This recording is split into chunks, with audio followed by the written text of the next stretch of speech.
We meet in the Coptic Orthodox Cathedral of St George in Stevenage, and with me is His Grace Bishop Angaelos, who is the General Bishop of the Coptic Orthodox Church in Great Britain. Your Grace, thank you very much for welcoming us to your cathedral. Thank you, David. It's a wonderful pleasure and blessing to have you here, and as members of CTE, I'm always very encouraged and inspired with the attitude of building relationships and knowledge of one another. I think this is a great initiative, so thank you for coming. Thank you. Coptic Orthodox Church is part of the family of Oriental Orthodox churches, which contains some of the most ancient and venerable churches in Christendom. Can you tell us something more about the Oriental Orthodox family? Yes, so if we start with an overview of Orthodoxy generally, there are two families of Orthodoxy: the Eastern Orthodox family and the Oriental Orthodox family, of which we are a member. The Eastern Orthodox family would include the Greek Orthodox, the Russian Orthodox, all the Byzantine Orthodox churches, most of Eastern Europe. The Oriental family includes ourselves, the Coptic Orthodox Church, the Syrian Orthodox Church, Armenian Orthodox Church, Ethiopian, Eritrean and Indian Orthodox churches. We have representation globally, of course, but we also have representation here in the United Kingdom, and we have a body that brings us together, which is the Council of Oriental Orthodox Churches, that is also a member of CTE. We share theology, we share practice, we have a shared communion, we partake of each other's sacraments, so we are in full communion as churches, yet each has its individual leadership, and each have its own head, whether it's a Pope, Patriarch or Catholicos, and then its own Holy Synod, which runs its affairs. It's also important for us to understand that for years, actually for centuries, there has been a misnomer. We've been considered as monophysite churches, believing in only one nature of God. Now, of course, to set that right, we do believe in only one nature of God, which is the one nature of God, the Word incarnate, which is Jesus Christ as fully man and fully God, without separation at all. That was misconstrued at the Council of Chalcedon, and I generally put that up to, if we take it at its best, bad semantics, at its worst, very bad politics. But really there is no theological problem. We are Trinitarian, we are scriptural, we are sacramental. We use the same scripture in terms of Old Testament and New Testament, as well as the apocryphal books. And with the sacraments, we have the sacraments of the Eucharist, of baptism, chrismation, all of the sacraments that the traditional apostolic churches share. Thank you. As part of that family, and the Coptic Church is part of that family, but it's also the ancient Church of Egypt. Can you tell us something about its origins and development? Yes, Christianity started in Egypt just after the death of our Lord Jesus Christ, so around 60 AD. And St. Mark, the writer of the second Gospel, is the one who introduced Christianity into Egypt. The word Coptic is quite confusing. When you hear about Russian Orthodox churches or Armenian Orthodox churches, it's quite simple. Coptic just means Egyptian. It comes from the word, the pharaonic word Gypt, and then Egyptos, which just means Egyptian. So it's really Egyptian Orthodox Church. We have had an uninterrupted presence in Egypt since the 1st century. And the Coptic Christians are the descendants of the pharaohs, the indigenous Egyptians. Throughout its history, we've faced waves of persecution and various types of trouble, but it's never really meant that the church has gone anywhere. There's been no mass exodus of Christians. The Coptic Christians still represent about 15% of the population of Egypt, being the biggest Christian denomination in the Middle East. And until today, our churches are full, our monasteries are full. There's a very lively presence of Christians in Egypt.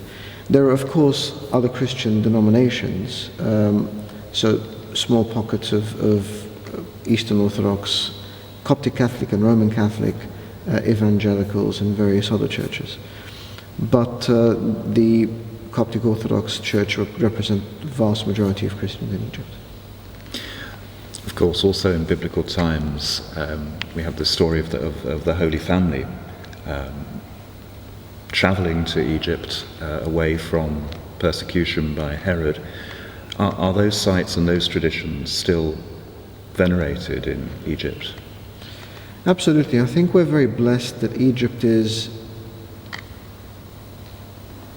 or has been, a place of refuge, starting from the Holy Family itself and then throughout history.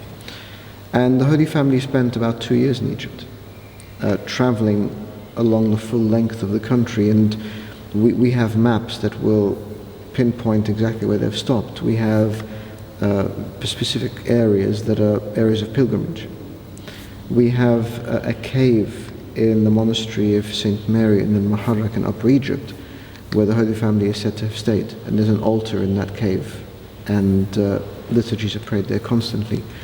So I think it was a very historic time for Egypt, and during the celebrations of the millennium, it was very pleasing to see the actual the government authorities putting in effort to flag up the importance of the presence of the Holy Family in Egypt and to celebrate that occurrence.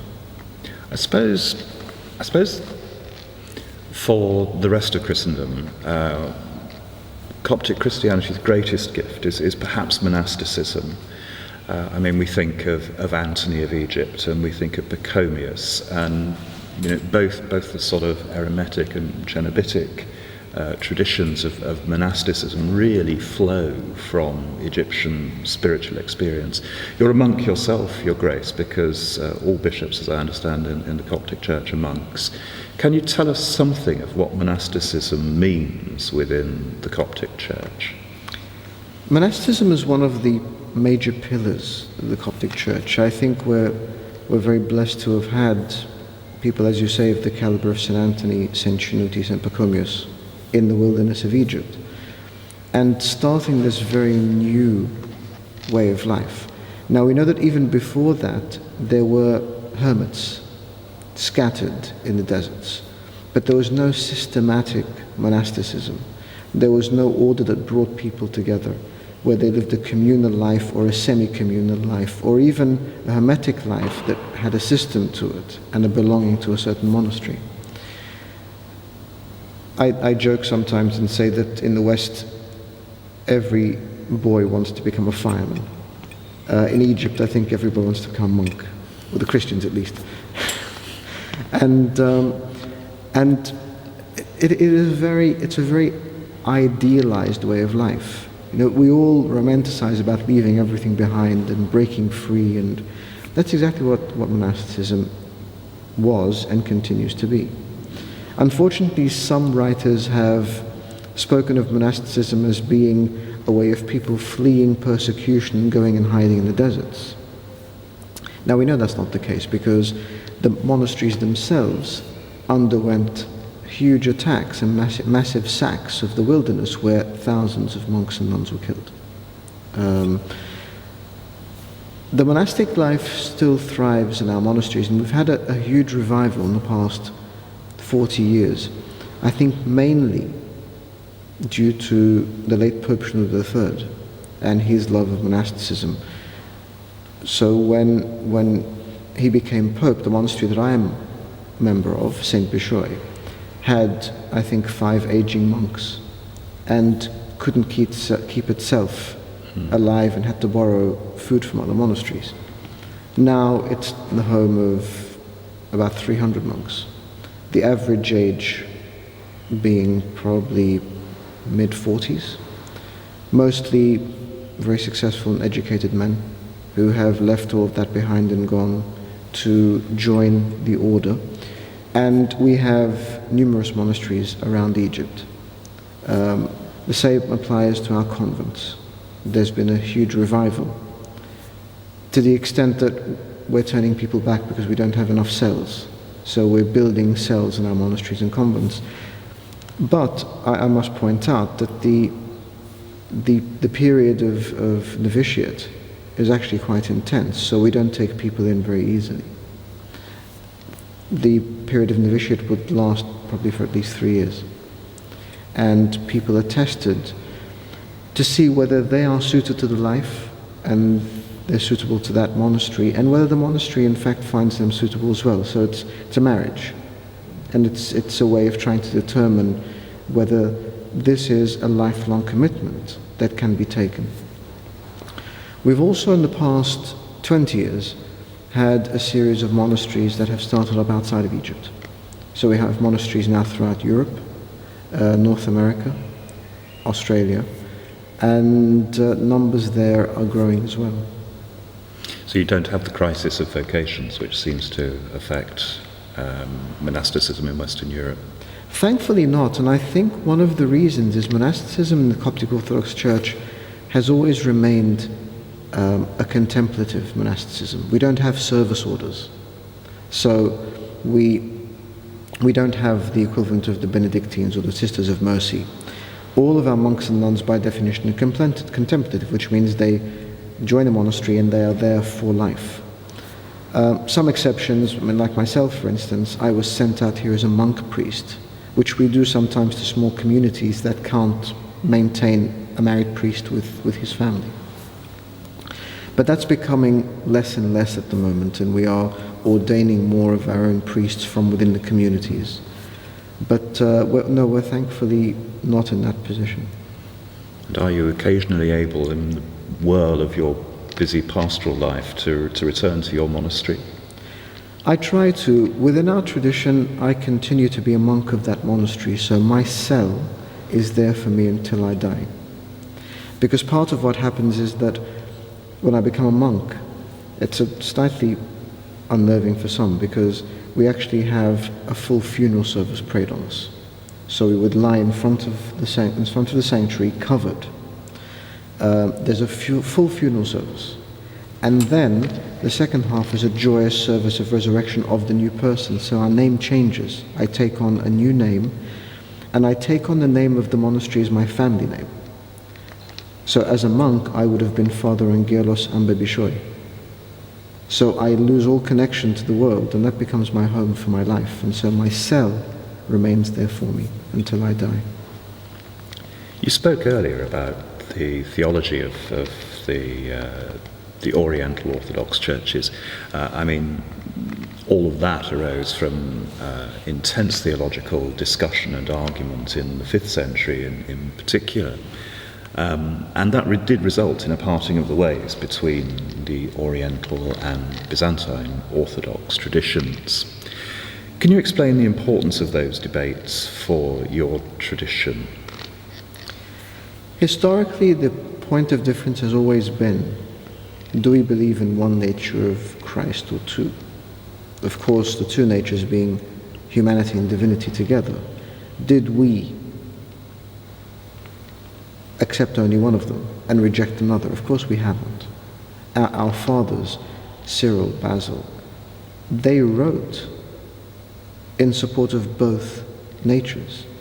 It's the Cyrillian model of the one nature for God, the incarnate Word, that we use. So historically, it's not true that we have ever denied either of the natures. And the term monophysite means one and only, believing in one nature. So over the past 30 years in particular, we've had a very close collaboration and conversation between the two families, and we have an international commission that has come to the realization that there is no difference, that it's been, as I said, semantics, but theologically, dogmatically, we believe in the same thing. And the term meaphysite is now used because mea could be one composite made of two. So it's one nature made of two natures, divinity and humanity, indivisible. And that's brought us closer together. There's a realization now that there is that oneness of faith. What's left at the moment is for the representatives of that commission to go back to their families and then have that agreement ratified by their own synods and then come back. So we're still waiting for that. There is a little bit of a hold-up, but we're still waiting. We're hopeful. What's happened in the past 30 years has really been miraculous, considering we've been apart for 1500. That's very good news, ecumenically, of course. Who are the fathers of the early church who you cherish particularly? I think we have three main lines within our church of our fathers and mothers who actually are venerated. The first, as you say, is the monastic.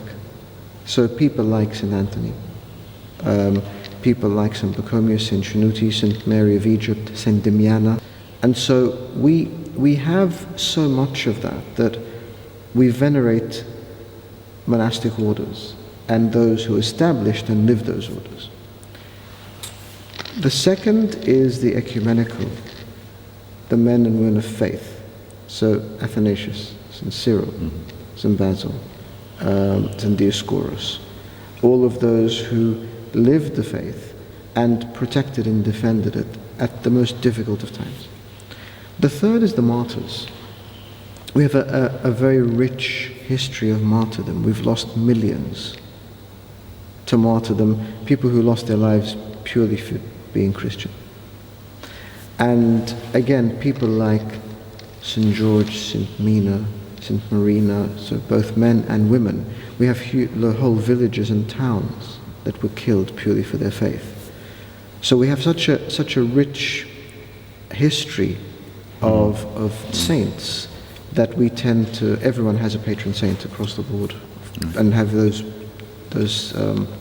divisions to choose from. Egypt was conquered by the Arabs in 642. Since then, I guess the Coptic Church has always been a minority institution in a majority Muslim culture. In what ways has that influenced the life and witness of your church? As you say, Islam came in the 7th century. Until the beginning of the second millennium, we're told historically that Christians represented about 80% of the population. There was a very severe wave after that almost wanted to eradicate maybe not Christians, but any sign of Christianity, any sign of Coptic heritage. So whereas language was used extensively, Coptic language was used as language that came directly after hieroglyphics. It was almost wiped out, and Arabic was its replacement, so that all government documents, official documents, were then changed now from Coptic to Arabic. People were not allowed to speak Coptic anymore. And if they did, in some occasions they would have their tongues cut out, just to completely do away with the language and the culture. So it has its challenges. But we continue to be resilient. We continue to witness. We've never taken up arms, we've never fought back, we've never been aggressive, we've never done any of these sorts of things. And I really think that is the main reason for the Christians still being there in Egypt. It really is a lamb blessed by God. In Isaiah 19, we say that there is an altar to the Lord in the midst of Egypt, and blessed be Egypt, my people. Now, I always say that was before the presence of Christianity or Islam. So Egypt as a people is blessed generally. Christians and Muslims, everyone there. That's why even in the face of the uprising and what we've seen in the past 2 years, there's been loss of life, but we haven't seen the horrific things, tragic things we've seen in places like Libya and Syria and Iraq. Because I think the Egyptian people are different. And I think we continue to live and witness as Christians being light. Just last year, with the death of Pope Shenouda and the process of papal selection, it was such an opportunity for the light of Christ to shine in Egypt. People were so inspired to see the gracious nature, because they were paralleling the transition of authority in the church and transition of authority in the state. And they saw such a huge difference. And I think that was a wonderful opportunity for very powerful Christian witness in Egypt. And people still continue to be faithful in the light of persecution that they live in today. They still continue to be resilient, and they still live their lives and they live their Christianity, and I think that's a very good model. Can you tell us something about the life of the contemporary church in Egypt?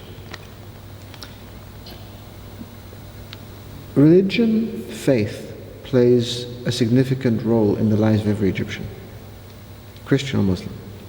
And so for Christians, the church and their faith remains core to who they are. People will go to liturgies regularly. They will partake of the Eucharist regularly. The church has become their community, their social network, obviously because of all the persecution that's been there for centuries. There has been a sense of self-preservation for Christians in the church. Now, we don't isolate ourselves from the community, but we are, in some respects, isolated and marginalized, which means that we create our own services. So besides the religious ritual ministry of the church, there is a very, very strong social ministry in ministering to the underprivileged, the poor, in education, in development, in poverty eradication, in health, providing all of these services, being really part of the church. And I think one incredible strength we have is our clergy. Our understanding of priesthood and clergy within our context is that there is a very strong hands-on pastoral approach. So the priest is a member of every family. The priest is core to the life of the church. And that means that there is a father figure. There's someone people can go to, especially when they're living in such difficult situations and conditions. And that also means that there's a feeling of family within the church communities that allows us to continue to both protect the identity, but also to let that identity light and affect the community around us. Thank you. And the life of the church in the diaspora, in England in particular? Again, it's wonderful to see a first century church coming to England, coming to the United Kingdom, and embracing that culture and being embraced by it. I think we're very fortunate in that we're not a church or a culture or a people that likes to separate ourselves. We're well and truly part of our environment. We, as I say, let our light shine so people see it and glorify God.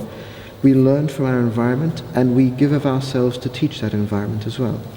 So here in the United Kingdom, we have 25 parishes serving about 5,000 families, or about 20,000 people. They are spread from as far up as Scotland down to the coast of England, and across to Wales and Ireland as well, both Republic and Northern. And our churches, again, are very engaged. We put a huge amount of emphasis on Christian education, especially children's and youth ministry, both in Egypt and here in the United Kingdom. And we also place an importance on our relationships, whether it's ecumenical through the instruments like CTE, bilateral with our local churches and wider communities. We have 4 that have been established here with the Church of England, with the Catholic Bishops' Conference of England and Wales, and we also engage in lots of other ecumenical events. We also do a lot of interreligious work because of our experience in Egypt and being able to live that. I mean, interreligious work was being done in Egypt long before it became fashionable.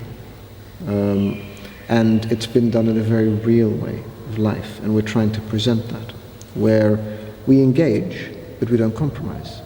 We don't compromise our dogma, our theology, but we engage as Christians, extending Christian hospitality, love, forgiveness, understanding, to be able to engage with others. And also with civic life, so with government at all its levels. I think it's very important for us to be there. We've had strong conversations on legislation that's being passed recently, whether it's adoption or marriage or various other things that we feel we've needed to speak on. So we engage at every level. I guess, we are meeting in your glorious cathedral. Worship and the liturgy must be absolutely central to everything that you do and everything that you believe in. Can you tell us something about the worship of the Coptic Church? We have a huge variety of different ways of worship, ranging from the very formal, sacramental, Eucharistic worship in the cathedral here, as you say, but also within our prayer meetings, our Bible study groups, our youth gatherings with their contemporary Christian English worship that would be used in most British churches. Worship is core to us in so many ways. And within our traditional worship, everything is chanted. So whether it's liturgical, whether it's midnight praises, whether it's just even the daily prayers that are read, everything is chanted, and so music is very important. We only use two very small instruments, very small cymbals and a triangle, to keep beat. But the main instrument we use is this glorious voice that God has given us. And I'd invite you to come back maybe and record something that you can share with all our brothers and sisters on your website. And as I said as well, we're embracing in the culture around us. We have choirs that are beautiful when they use contemporary English worship as well. And I think that gives us a huge opportunity to be able to embrace everything and use everything appropriately at the time. And what's the attitude of your church towards ecumenism? I think it's very open. We've always been an ecumenical church ever since the 3rd century with the councils. We're ecumenically engaged internationally, regionally, locally, World Council of Churches, other instruments like CTE here and similar bodies around the world.